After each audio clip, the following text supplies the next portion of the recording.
Nirmala ji, this has been widely hailed as one of the dramatic reforms of this government. Obviously, a dil mange more. So, what next? PM has set up 2 official level committees on next gen reforms. 2 group of ministers have also been formed, headed by Amit Shah and Rajnath ji.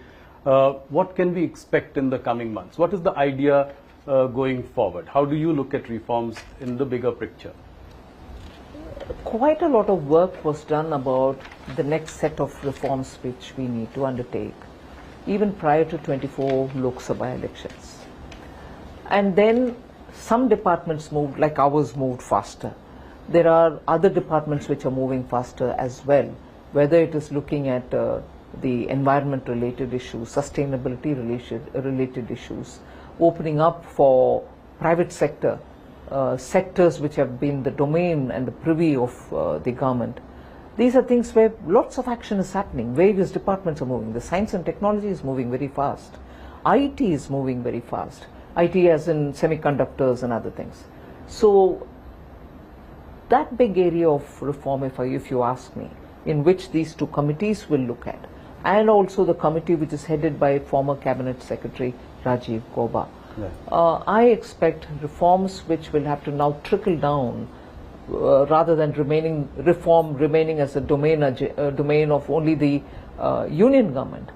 The state governments are somewhat also moving towards reforming on very many scales. But the third layer of India's democracy, the urban local bodies and the panchayats, is where the next forceful action has to move.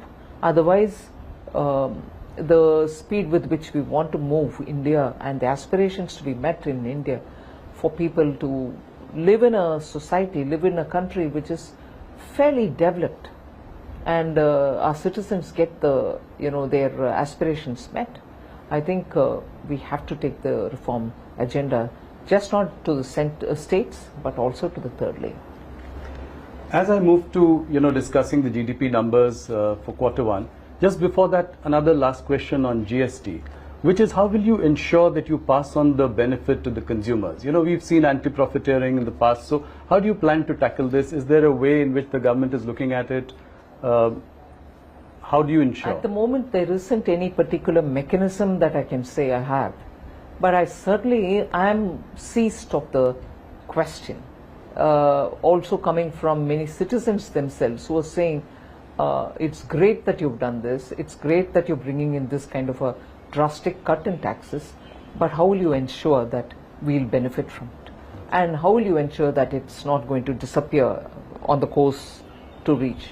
We'll have to keep talking with industry, we'll have to nudge them, we'll have to, I'm glad in the case of the insurance sector, the public sector insurance companies have come forward to openly say that they will indeed pass the rate cuts to the citizens, those who are taking the insurance for themselves.